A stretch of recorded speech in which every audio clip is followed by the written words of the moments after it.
બાદ municipal corporation એક તરફ કરોડોના ખર્ચે શહેરના બ્યુટિફિકેશનની વાતો કર્યા કરે છે, પરંતુ બીજી તરફ નરોડાનું જે કારિયા તળાવ છે એ તંત્રના પાપે આજે પણ જંગલમાં ફેરવાઈ ગયેલું છે।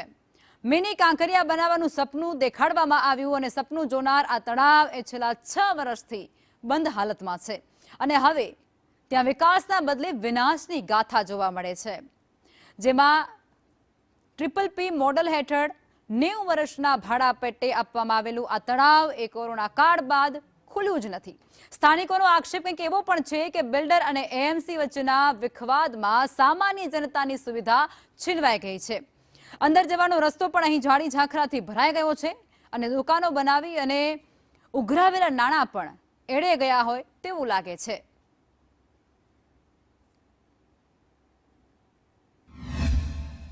આ બને લગભગ 15 થી 20 વર્ષ જેવું થયું। એની પહેલાં અમે જે જોતા એ ખુલ્લું જે તળાવનો બગીચો જે હતો એ રોનક અલગ હતી અને આજે જે છે એ અલગ છે।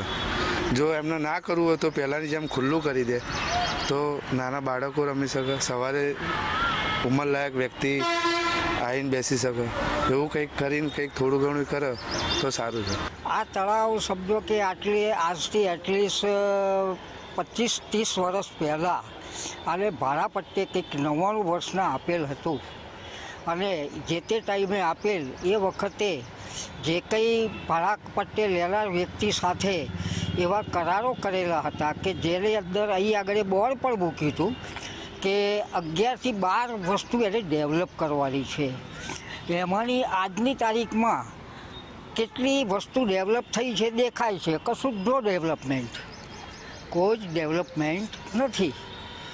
એક ઓપન એર થિયેટર બનાવવાનું હતું, સિનિયર સિટીઝન માટે વોકવે હતું, બધું ઘણી બધી વસ્તુઓ હતી, બાળકોને રમવા માટે અને એના એમ્યુઝમેન્ટ પાર્ક ટાઈપ હતું, ઘણું બધું હતું, બરાબર। બોટિંગ છે, આ બાજુ ટ્રેન છે, ઘણી બધી વસ્તુઓનું એ જે તે ટાઈમે એમાં કહેવામાં લખીને એના કરાર કરેલા છે। છતાંય જે તે દાડાથી બનાવ્યું છે એ દાડાથી સિર્ફ આ ગાર્ડનની અંદર